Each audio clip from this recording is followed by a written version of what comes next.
Lorsque nous parlons des résultats qui sont proclamés par arrêt de la Cour constitutionnelle et parler de la réforme et de la CENI, nous trouvons qu'il y a un problème. Comment est-ce qu'on peut lier l'arrêt de la Cour à la CENI?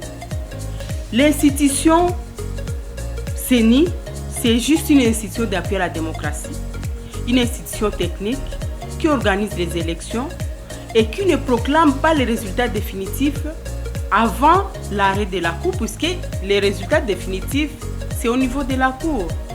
Mais nous pouvons parler des élections réussies si c'est passé dans la paix, si c'est passé dans la quiétude.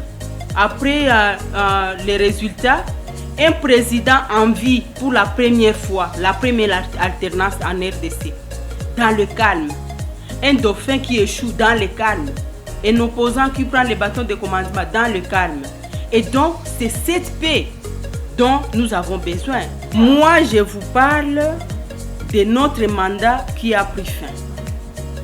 Et nous assurons les affaires courantes jusqu'à ce que le Parlement entérine le mandat de toutes les personnes qui doivent nous remplacer.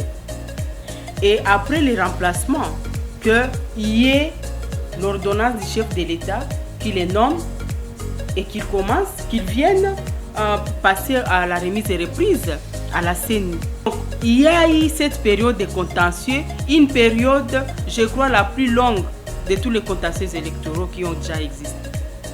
Et pendant tout ce temps, c'était maintenant la question de réunir ces preuves et j'ai trouvé qu'il y avait même eu un procès qui passait en direct, là où on devrait prouver oui ou non s'il y a eu fraude ou pas.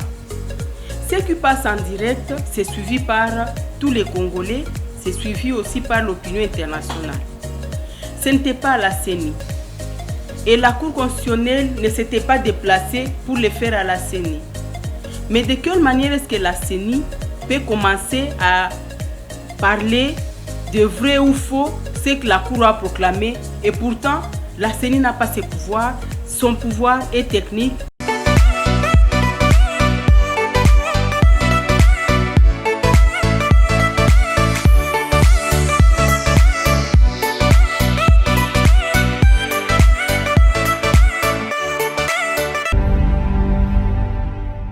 Univers de femmes, 60 ans après, est-ce que la femme congolaise occupe une place de choix dans différentes institutions de la République démocratique du Congo? Pour en savoir un peu plus, nous avons recueilli la réaction de Madame Elodie Tamuzinda, qui est membre de la plénière de la Commission électorale nationale indépendante, mais aussi membre du réseau des femmes d'Afrique pour les développements durables. Suivez ces propos et on se retrouve tout juste après.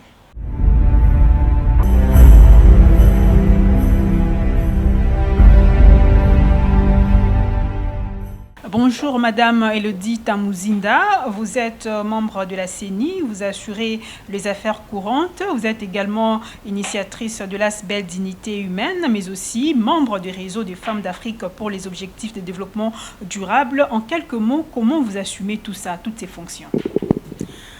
Merci pour la question, cher partenaire. J'ai dit partenaire puisque c'est en collaboration avec les personnes comme vous que nous arrivons à nous en sortir. Voilà qu'aujourd'hui, il y a un message à lancer, mais je ne saurais pas arriver sur toute l'étendue de la République ou dans toutes les provinces, dans les coins, mais je profite de votre auditoire. Et c'est à travers ces partenariats que nous arrivons à nous en sortir. Que ce soit les messages de la CENI, que ce soit les messages des femmes et des jeunes que nous encadrons. En tout cas, si nous n'avons pas le quatrième pouvoir, nos partenaires privilégiés, cela ne peut pas être facile pour nous puisque nous pouvons juste travailler dans les quatre coins et ce n'est pas évident que les résultats soient escomptés. Et donc, nous ne pouvons pas aussi dire que c'est incompatible. Ce que nous faisons par rapport au travail que la loi nous donne, c'est dire que la loi électorale, la loi organique nous parle de notre mission, mais en collaboration et en contact permanent avec les parties prenantes à travers les différents cadres de concertation. Donc nous avons aussi le devoir d'être en contact permanent avec la société civile, le parti politique. Et lorsque je parle de la société civile, je vois la société civile dans toute sa diversité. Donc les femmes, les réseaux des femmes, les femmes politiques, femmes de la société civile. Il y a aussi les organisations à caractère humanitaire. Nous avons les jeunes, nous avons les organisations des droits de l'homme. Et donc l'ensemble et même les églises forment ces parties prenantes avec qui nous sommes toujours en contact. Et donc lorsque je suis à la dignité humaine ou dont je suis initiatrice, lorsque je suis avec les femmes d'Afrique francophone pour l'atteinte des objectifs de développement durable et les ODD, c'est toujours dans les mêmes cadres. Donc vous trouvez que c'est un ensemble où il y a une interaction. Et c'est pour cela que lorsque je suis en plénière, je dois nécessairement transmettre aussi les messages de ces organisations avec lesquelles nous œuvrons au quotidien. Très bien, parlons à présent de la politique. Vous savez que le 30 juin dernier, la RDC a célébré ses 60 ans d'anniversaire de l'indépendance. 60 ans après, quelle lecture faites-vous de la situation sociopolitique de la République démocratique du Congo? Merci pour la question. C'est difficile de me demander. Bon, donc, je me vois un peu limitée, tant que Madame Mélodie, de répondre à une question si vaste, puisque cela demande à ce que tous les paramètres soient réunis pour évaluer ce qui est déjà fait et ce qui reste à faire.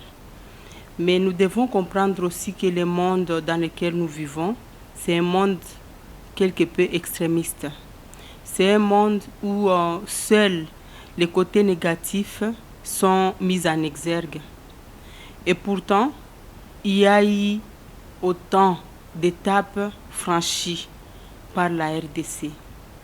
Nous n'allons pas parler de la zaïrianisation, mais si nous prenons juste l'étape de la transition à aujourd'hui, donc d'abord les dialogues de Sun City, la transition et puis le processus, la législature de 2006, de 2011 à aujourd'hui, nous allons voir qu'il y a eu pas mal de progrès.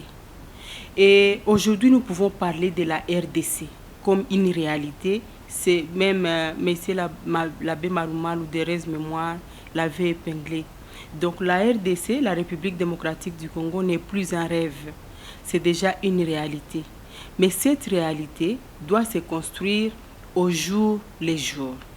Et c'est pour cela que moi je suis contre et je m'inscris en faux. Lorsque j'entends parler des 60 ans d'indépendance, des, je ne sais pas, chômage, pauvreté, crise, violence, je me dis donc la population elle-même ne prend pas en compte ce qu'elle apporte comme contribution. Si il y a des violences, donc c'est nous qui sommes violents. Si nous demeurons pauvres, donc c'est nous qui sommes pauvres en esprit. Si nous demeurons, par exemple, chômeurs, donc c'est nous qui ne créons pas de l'emploi. Au contraire, nous devrions dire, il y a eu, par exemple, création d'emplois à 30%. 30%, c'est encore une honte, puisque ce sont peut-être les 30% qui devraient chômer et que les 70% travaillent. Mais nous sommes à 30% des gens qui ont de l'emploi. Et donc, c'est une honte pour nous. Lorsque nous évaluons comme ça, nous disons alors fournissons beaucoup d'efforts, créons de l'emploi pour que demain ou après-demain, peut-être un trimestre ou une année après, nous puissions dire oui, il y a eu autant d'emplois qui ont été créés. Mais il n'y a pas d'évaluation qui se font dans ce sens-là. Tout ce que nous disons, ce sont des critiques négatives. Et lorsque nous continuons à critiquer le pays négativement, le pays ne peut pas être critiqué. Ce sont les citoyens qui se critiquent. Mais malheureusement, ce ne sont pas des critiques positives qui tendent à faciliter le changement positif de la mentalité. C'est au contraire une occasion de fustiger telle ou telle autre figure. Or, les figures défilent et passent. Et le monde, notre pays demeure. Donc, nous devons dire qu'est-ce qu'il faut faire pour que lorsque telle figure passe, que la figure qui va venir trouve au moins une base solide, là où il y a une bonne mentalité, pour nous aider à évoluer. Alors, pour ne pas abuser de votre temps, chers partenaires, évaluons nos 60 ans tout en nous demandant ce qui est déjà fait et ce qui reste à faire. Mais n'oublions pas que d'autres pays font le marathon. D'autres pays sont en train de courir. Lorsque d'autres pays sont en train de courir, c'est-à-dire quoi? C'est pas, vous n'allez pas voir des gens en cours de route, mais en attendant, il y a des sociétés, il y a des usines qui se créent, il y a la nouvelle technologie qui s'installe, qui s'implante. Et nous autres, qu'est-ce que nous faisons? 60 ans après, on peut parler de la tenue des élections en République démocratique du Congo, mais les élections qui ont été toujours décriées, Madame Elodie Tamuzinda. Est-ce que c'est un progrès? À un certain moment, il y a de quoi se poser la question. Pourquoi d'autres pays peuvent commencer à évaluer positivement le processus électoral en RDC, mais nous-mêmes, nous les critiquons. Puisque ce n'est pas le processus qui est critiqué, ce n'est pas le processus qui est évalué, on critique les animateurs. Ce ne sont pas les animateurs critiqués, puisqu'ils n'ont pas bien fait, ils n'ont pas fait leur travail, puisqu'ils manquent d'expertise, mais c'est puisqu'il y a une intoxication et une manipulation de l'opinion. On manipule l'opinion de quelle manière? Écoutez, nous sommes à la veille des élections de 2018. Certains pays amis qui avaient choisi la RDC comme leur seconde patrie sont là, mais on leur dit, voilà, il faut évacuer vos ressortissants, puisque les élections que la CENI est en train de planifier, ça sera un chaos. Il n'y aura que de morts, il n'y aura que du bain de sang. Et donc, il faut que tout le monde commence à quitter le pays. Mais la CENI vous rassure qu'elle est en train de bien planifier ce processus. Le gouvernement rassure et que c'est avec les moyens propres, la nouvelle technologie, et qu'il n'y aura pas de guerre. Et tout ce que nous avons promis fut réalisé. Sans coup de balle, ni un canon, sans violence, dans le calme, dans la paix. Et vous voyez un dauphin du président en exercice échouer et céder les bâtons de commandement à un opposant de longue date, sans violence, sans guerre. Mais une telle élection est appelée chaos, puisque les gens attendaient effectivement qu'il y ait ces violences. Mais étant nostalgiques des violences qui n'ont pas eu lieu, ils les proclament quand même. Il y a un problème. Et s'il y a un problème, c'est là où nous parlons du changement de mentalité. C'est là où nous parlons du tableau que nous noircissons nous-mêmes, que nous sommes en train de noircir nous-mêmes. Comment un tableau qui a diverses couleurs peut devenir d'emblée noir? Puisque nous voulons que nos yeux ne voient que le noir. Nous voulons que nous passions tout notre temps en train de calomnier, en train de s'insulter, en train de parler des gens, mais nous ne parlons pas de ces processus. D'autres personnes parlent des réformes électorales. Justement, on allait y arriver, Madame Elodie Tamuzinda. Vous savez comme moi que Martin Fayulu continue à réclamer la vérité des urnes. Mais est-ce la réforme de la CENI n'est pas importante à ces sujets, à ces points? Mais lorsque nous parlons des résultats qui sont proclamés par un arrêt de la Cour constitutionnelle et parler de la réforme de la CENI, nous trouvons qu'il y a un problème.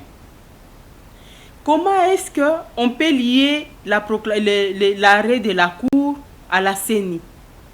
L'institution CENI, c'est juste une institution d'appui à la démocratie, une institution technique qui organise les élections et qui ne proclame pas les résultats définitifs avant l'arrêt de la Cour, puisque les résultats définitifs, c'est au niveau de la Cour, après la période des contentieux électoraux. Et donc, il y a eu cette période de contentieux, une période, je crois, la plus longue de tous les contentieux électoraux qui ont déjà existé. Et pendant tout ce temps, c'était maintenant la question de réunir ces preuves.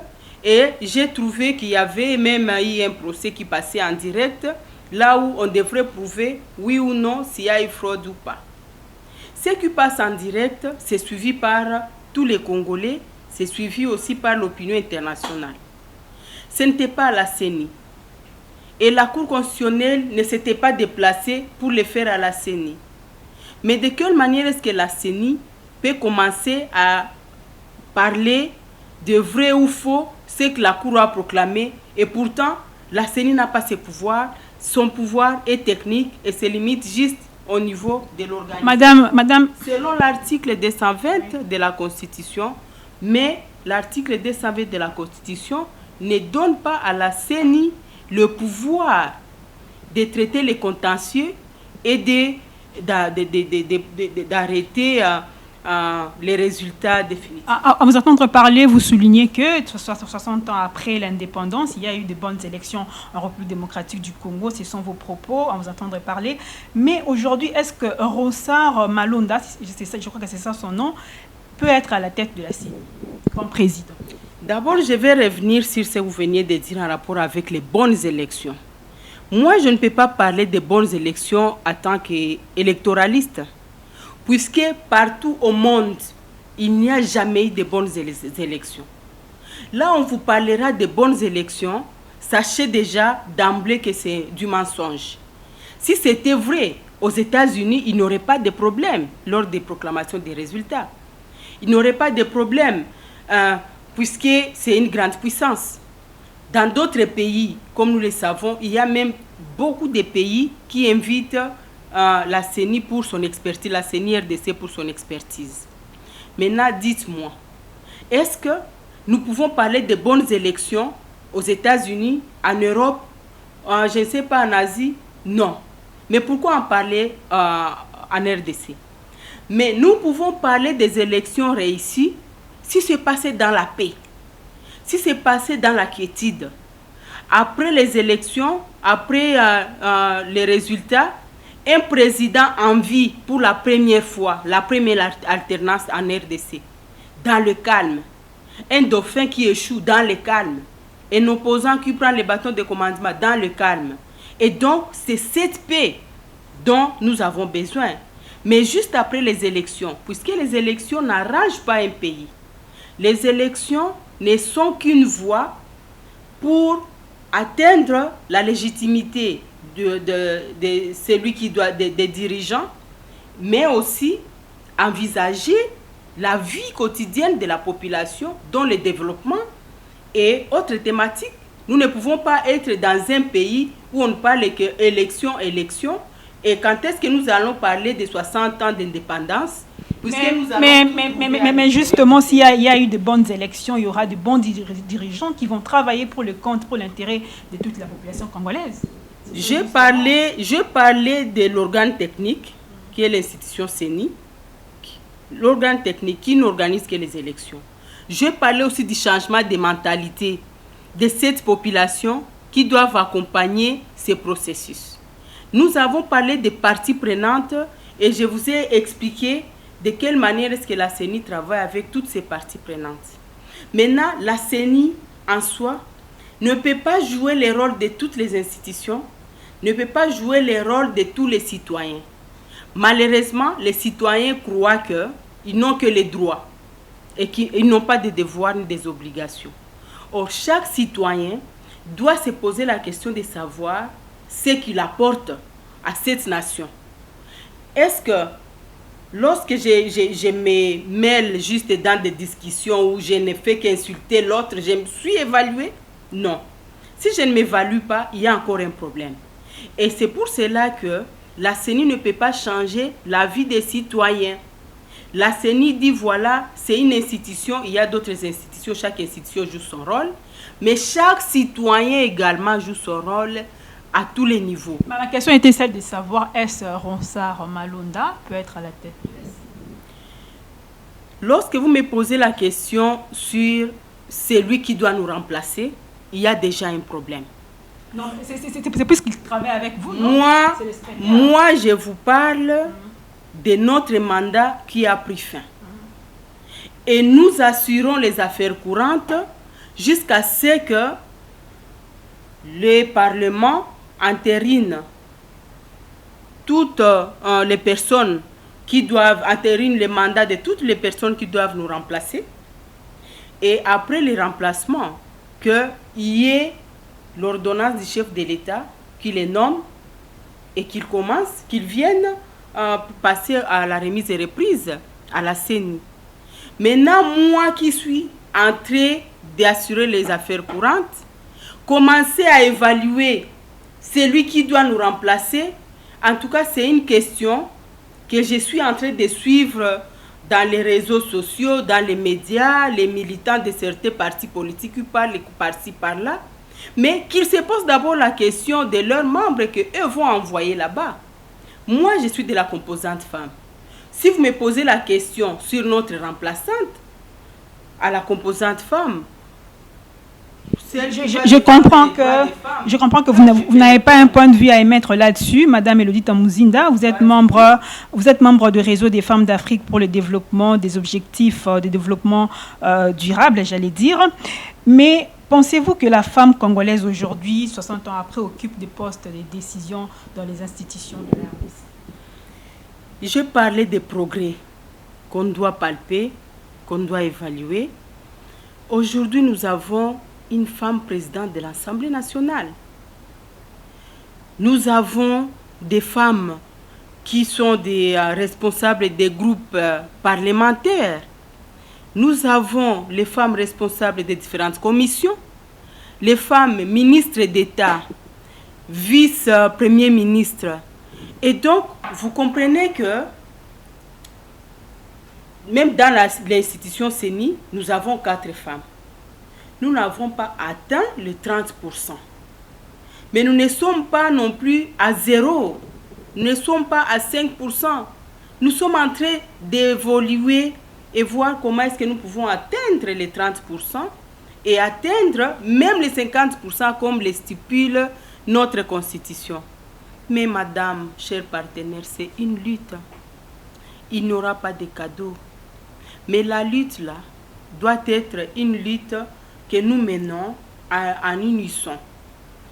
Vous et moi et d'autres composantes, ensemble, comprendre que la lutte de la femme n'appartient pas à l'unique femme.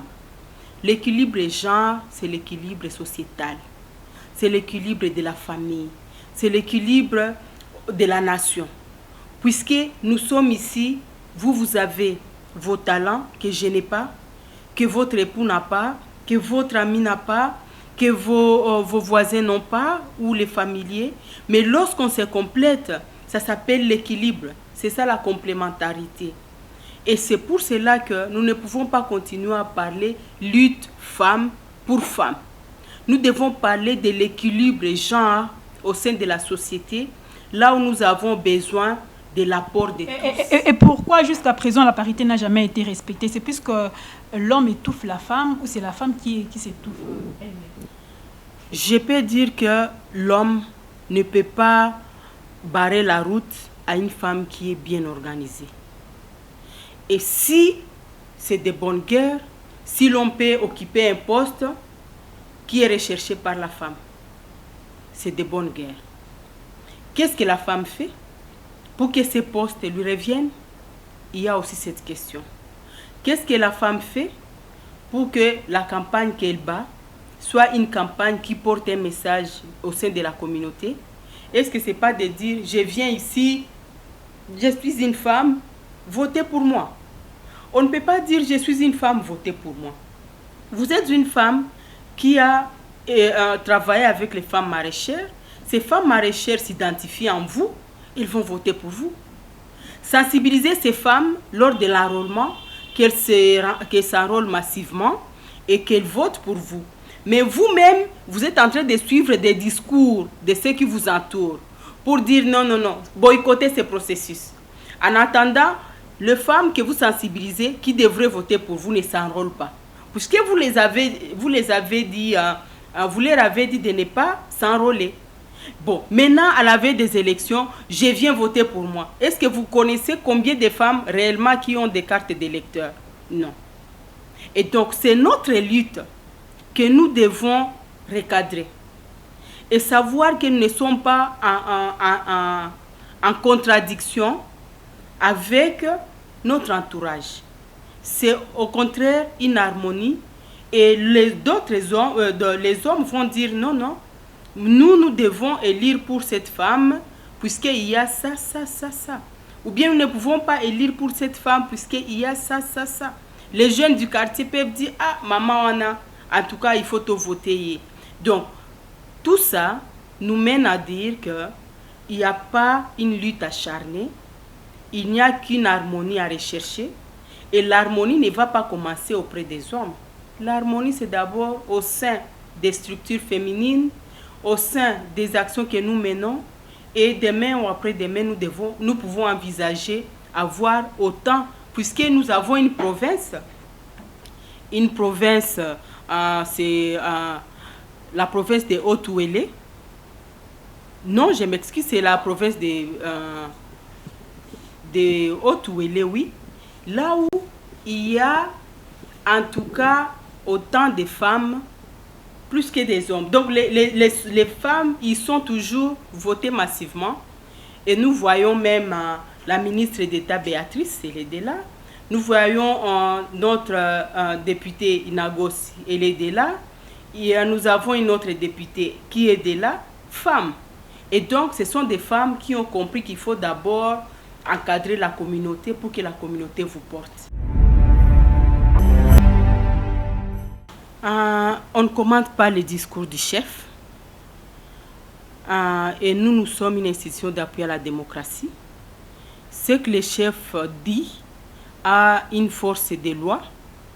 Et si nous trouvons qu'il y a des passages qui ne nous arrangent pas, si nous trouvons qu'il y a un plaidoyer à mener, c'est une organisation à faire, puisque le plaidoyer auprès des autorités, institutions présidence, institutions en gouvernement et d'autres, c'est une vie quotidienne de nos actions de terrain, de nos actions au sein des mouvements associatifs, mouvements des femmes, mouvements des jeunes. Et donc, par là, je peux juste dire que il faut que nous fassions soit un mémo pour montrer au chef de l'État ce que nous suivons, peut-être que lui ne suit pas. Il y a par exemple cette barbarie urbaine qui commence à faire, je peux dire, à battre le plan dans la ville de Kinshasa. Oui. Ça, c'est à décourager. Les histoires des réseaux sociaux, nous appelons ça déjà cybercriminalité, c'est à décourager. Les jeunes sans emploi, ça, ce n'est pas de leur faute, mais ils peuvent être aussi responsables de leur destinée s'ils le veulent, s'ils quittent d'abord ces rhétoriques, ces discours, toute la vie qui est déjà politisée. Les partis politiques, qu'ils comprennent qu'ils sont là aussi pour éduquer les militants, les sensibiliser et les former. Mais nous, les femmes, avec tout ce que nous faisons de bonne foi, savoir comment est-ce que nous le faisons, avoir un agenda, avoir les résultats que nous devons atteindre, puisque nous ne pouvons pas parler de lutte pendant autant d'années si les résultats n'est pas en train de se palper. Donc il faut recadrer tout ce que nous faisons et mener la campagne, surtout d'éveil de conscience, des changements de mentalité, afin que la consolidation des institutions nous apporte et la paix et le développement. Oui, très bien. Puisque vous parlez de changement de mentalité par rapport à l'état de droit en RDC, le chef de l'État a dit qu'il invite les méchants à s'y repentir, sinon ils vont subir la rigueur de la loi. N'est-ce pas une bonne chose? N'est-ce pas une interpellation, ça? En parlant des méchants, il a analysé le contexte, le chef de l'État a analysé le contexte, mais il ne serait pas mieux que, par exemple, moi, Madame Mélodie, je me dise, oui, lorsqu'on a parlé des méchants, c'est de vous dont on a parlé. Si je l'ai fait comme ça, et donc moi, je ne changerai pas. Il faut que ces messages-là m'interpellent, vous interpellent toute la société, et qu'il n'y ait pas des saints d'un côté et des diables de l'autre côté, que nous sachions que la cohésion, l'unité nationale, doit être notre partage, doit être notre idéal. Et donc, le chef de l'État interpelle toute la nation, mais tous les citoyens doivent dire, ok, c'est de moi dont on a parlé. Lorsque moi j'ai dit non, c'est de Madame Mira dont on a parlé, alors là, ça devient compliqué, puisque ça deviendra le jeu de ping-pong. Vous ne changez pas, moi je ne change pas, et notre vie continue dans les violences, dans la barbarie, dans les contradictions, et d'autres pays évoluent, nous n'évoluons pas. C'est pour cela que nous sommes en contact avec les femmes de l'Afrique francophone pour les objectifs de développement durable, qui nous ont fait un message de paix en RDC, qui nous ont parlé de notre parcours et comment est-ce que nous avons été à mesure de régler nos différends en organisant les dialogues jusqu'aux élections et sans financement externe. Mais nous avons un chef de l'État en vie qui est honoraire et un chef de l'État qui l'a remplacé. C'est une alternance. Et donc, nous devons sauvegarder ces acquis, nous devons consolider nos institutions, ainsi nous allons nous rassurer de la suite. Les secteurs prioritaires, c'est d'abord, pour moi, c'est l'homme. C'est l'homme qui est au centre de tout développement, de tout changement.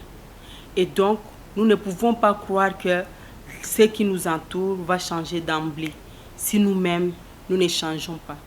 Commençons par comprendre, nous les hommes, les humains, les citoyens congolais, par comprendre que c'est nous qui devons changer notre destinée. Changeons d'abord notre mentalité nous-mêmes, travaillons sur notre être, sur notre savoir-être, sur notre savoir-faire, sur notre savoir-faire et sur notre savoir-vivre. À partir de là, toutes les thématiques vont bouger, puisque chacun de nous va jouer son rôle, partout où il se trouve, et voilà que le développement va suivre, la santé, l'éducation et l'eau, hygiène, assainissement. En tout cas, les partenariats, puisque les partenaires qui nous accompagnent aussi font ce qu'ils veulent, puisque nous-mêmes, nous ne connaissons pas nos priorités. Nous sommes à la fin de cette émission, Madame Elodie Tamuzinda. Un mot pour aux femmes congolaises qui vous suivent en ces moments. Juste de leur demander de ne pas baisser les bras, puisque la lutte doit continuer et la femme doit apporter sa pierre à l'édifice, en sensibilisant d'abord sur ces changements de mentalité, sur cet éveil de conscience, sur le travail, la solidarité entre femmes. Et nous ne pouvons pas chercher des anges. Nous qui sommes là avec nos faiblesses, nous pouvons les transformer en force. Avec les défis, les menaces qui pèsent sur nous, nous pouvons les transformer vraiment en opportunités et voir si nous sommes à même d'être au même pied d'égalité que d'autres pays qui nous laissent très loin déjà. Et voilà, mesdames, messieurs, c'est la fin de votre émission Univers de femmes. Beaucoup de défis restent à relever pour parvenir au développement de la République démocratique du Congo. Mais pour y arriver, chaque Congolais doit mettre la main dans la pâte pour le développement de notre beau pays, la République démocratique du Congo. Merci à vous de nous avoir suivis en RDC, dans les provinces de la République démocratique du Congo, mais aussi à l'international. On se retrouve très prochainement dans cette émission avec le même plaisir et à très vite. Merci.